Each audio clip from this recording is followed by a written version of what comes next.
आज का टॉपिक थोड़ा हटके है। शुरुआत में आप बोलोगे क्या बकवास कर रहे हो भाई, बट फिर जैसे-जैसे वीडियो में बढ़ेंगे, आपको समझेगा मैं क्या बात कर रहा हूँ। आज हम बात कर रहे हैं psychology and before you think this is just another trading psychology video, ये आज हम साइकोलॉजी के ऊपर बात करेंगे कि ये क्यों इम्पोर्टेंट नहीं है and how this is the most overrated problem in trading. Trading psychology, her trading video में ये वर्ड ज़रूर सुनने मिलता है कि ट्रेडिंग इज़ 90% साइकोलॉजी, 10% स्ट्रैटेजी, ये वो। बट कितना सच है भाई ये? एंड क्या एक्चुअली साइकोलॉजिकल रीज़न्स की वजह से ही आप पैसा नहीं कमा पा रहे हो और deep down it is something else? आज मैं आपको एक अनकंफर्टेबल ट्रुथ बताऊँगा। मोस्ट ट्रेडर्स का प्रॉब्लम साइकोलॉजी नहीं है। उनका प्रॉब्लम है lack of edge, lack of management, risk management and lack of clarity. क्या है? एज लैक करता है, रिस्क मैनेजमेंट लैक करता है एंड क्लैरिटी लैक करता है। इस पे हम बात करेंगे। नए ट्रेडर्स जब भी ट्रेडिंग स्टार्ट करते हैं, उन्हें एक कॉमन एडवाइस मिलती है, कंट्रोल योर इमोशंस। भाई, इमोशन को कंट्रोल में रखो भाई, डिसिप्लिन रहो और साइकोलॉजी इंप्रूव करो। अरे भाई, सब एक ही चीज बोल रहे हो भाई।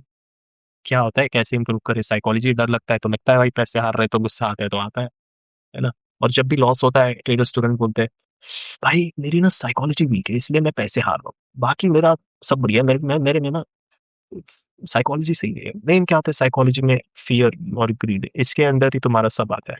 ये दो के फिर, ठीक है।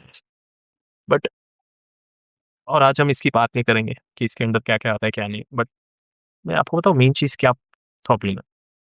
मेन चीज़ आपकी साइकोलॉजी प्रॉब्लम नहीं, मेन चीज़ है आपका सिस्टम, आपका जो ट्रेडिंग सिस्टम आपने बनाया है, ये प्रॉब्लम है। क्या है ना, मोस्ट ट्रेडर्स ने कभी प्रॉपरली उनका सिस्टम टेस्ट ही नहीं किया होता है। सिस्टम छोड़ो, उन्होंने स्ट्रैटेजी टेस्ट नहीं की होती है।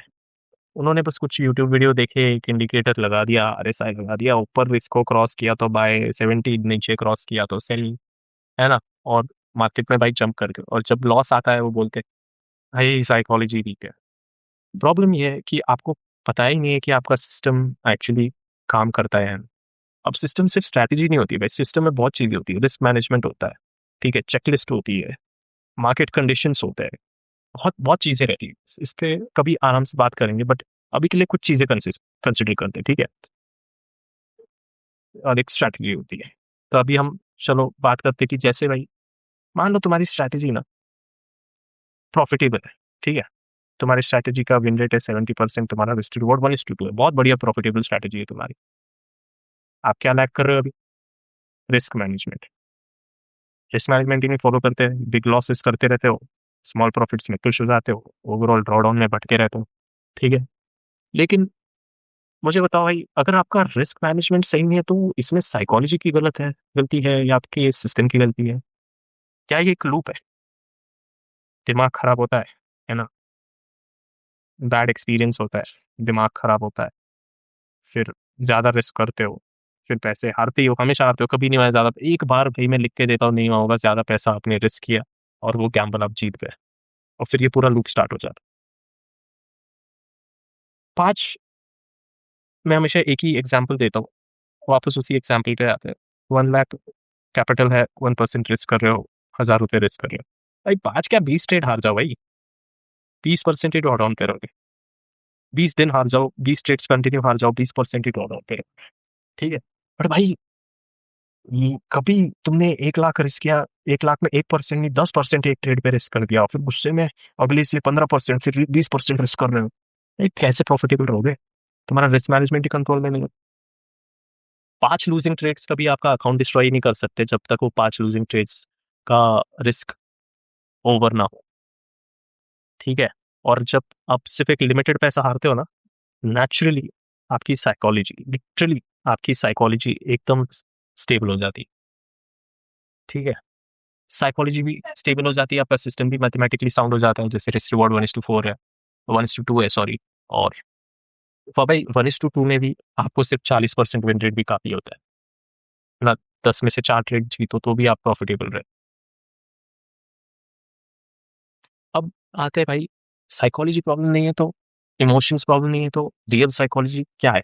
रियल साइकोलॉजी का मतलब क्या है भाई? रियल साइकोलॉजी का मतलब है, पॉइंट वन, एक वेल डिजाइन सिस्टम जिसमें एसएल डिफाइंड है, रिस्क टू रिवॉर्ड डिफाइंड है, रिस्क मैनेजमेंट डिफाइंड है, स्ट्रेटेजी डिफाइंड है, मार्केट कंडीशंस डिफाइंड है, चेकलिस्ट डिफाइंड है,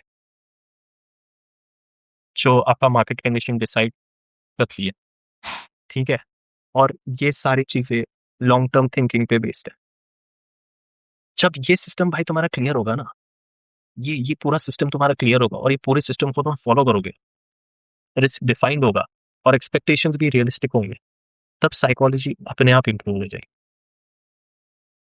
सही में मैं, वो ये सही बात है। अब तुम पैसे, अगर तुम देखो, तुम पैसे हार रहे हो, ठीक है, तुम पैसे हार रहे हो इसलिए तुम वीडियोस देख रहे हो इंटरनेट पे, तुम ट्राई कर रहे हो कि मेरी साइकोलॉजी कैसे इंप्रूव करो, बट भाई मेरे को बात बताओ, अगर तुम सिर्फ एक्चुअली 1% ही हार रहे होते हर ट्रेड में, क्या तुम सही में साइकोलॉजी वीडियोस देख रहे होते?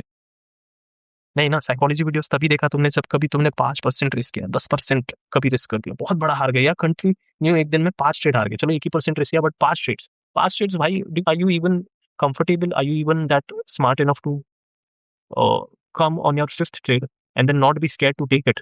इतने भाई तुम हो गए हो क्या? इतने तो तुम मेंटली स्ट्रांग हो जाते तो फिर तो तुम्हें वीडियो देखने की जरूरत ही नहीं होती। 5 ट्रेड तो लेने की जरूरत ही नहीं है भाई, 2 ट्रेड मैक्स, 3 मैक्स चलो, उसके ऊपर तो बिल्कुल ही नहीं। मोस्ट लोगों के लिए दो, एक आध के लिए 3 मैक्स, उसके ऊपर जरूरत ही नहीं है। तो भाई खुद की साइकोलॉजी सुधारने से पहले, सिंपल है, इस वीडियो को मैं एंड करता हूँ, खुद की साइकोलॉजी सुधारने से पहले, क्या मेरा एसएल हर ट्रेड में डिफाइंड होता है कि कैंडल लो पे एसएल रहेगा, स्विंग लो पे एसएल रहेगा, इंडिकेटर यूज कर रहे हो तो ऐसे इंडिकेटर पे एसएल रहेगा? Question number one. Question number two, हर ट्रेड में एक फिक्स्ड आरआर और फिक्स्ड आरआर डिफाइंड है, यानी 1:2 है तो 1:2 ही लो भाई, 1:1 वाली ट्रेड मत लो, फिर तो वो अलग ही सिस्टम हो गया ना तुम्हारा। फिर तो वो तो फिर अलग स्ट्रैटेजी है, तो अलग बात है, जिसमें 1:1 तुम लेते हो और उसमें विन रेट अलग है। बट अगर समझो एक ही स्ट्रैटेजी है तुम पे, उसमें 1:2 है तो 1:2 ही लो भाई, 1:2 पे ही निकलो। तीसरा है, the biggest thing in trading, risk management. कुछ भी करो भाई, मैंने बहुत पैसे गवाए, ठीक है, कभी मतलब बहुत, मतलब एकदम ब्लो तो कभी नहीं किया मैंने अपना अकाउंट, बट मेरे हिसाब से मैंने पैसे हारे, ठीक है, 1% रिस्क करके भी मैं एक दिन में 6-7% हार चुका हूँ, क्योंकि 6-7 ट्रेड हो गए, ईगो हट हो गई। तो भाई रिस्क मैनेजमेंट तुम्हारा एकदम सॉर्टेड रखो। मैं तुम्हें बता रहा हूँ ना, ये चीजें भी सॉर्टेड नहीं रही ना, ये तुम्हारा सॉर्टेड रहा ना, तो मार्केट में कुछ नहीं तो टिक जाओगे, और टिक जाओगे तो अपने आप समझ जाओगे मार्केट कैसे चलता है। ठीक है, बाकी तुम्हारा स्ट्रैटेजी तो होता ही है, नहीं है तो बहुत कंटेंट है स्ट्रैटेजी पे, स्ट्रैटेजी निकाल लो, मार्केट कंडीशंस और चेकलिस्ट, इस पे मैं एक स्पेशल वीडियो बनाऊंगा। पर सिंपली अभी बता देता हूँ चेकलिस्ट कैसी होनी चाहिए। आज क्या लग रहा है, बुलिश डे है या बेरिश डे है ना? और अगर तुम मल्टीपल टाइम फ्रेम यूज करते हो तो टाइम फ्रेम कॉन्फ्लुएंस है क्या? अगर कोई कॉन्सेप्ट यूज करते हो, वो कॉन्सेप्ट अलाइंड है क्या? ये तुम्हारा चेकलिस्ट होना चाहिए। ठीक है, तो ये सारी चीजों को भाई तुम ध्यान में रखो, सिस्टम ध्यान में रखो, साइकोलॉजी अपने आप सुधर जाएगी, साइकोलॉजी अपने आप लाइन पे आ जाएगी, अगर तुम्हारा सिस्टम वेल डिफाइंड है और तुम्हारा रिस्क मैनेजमेंट, ये दोनों चीजों से ज्यादा इंपॉर्टेंट कुछ नहीं है। ठीक है, मिलते हैं अगले में, तब तक कीप ट्रेडिंग।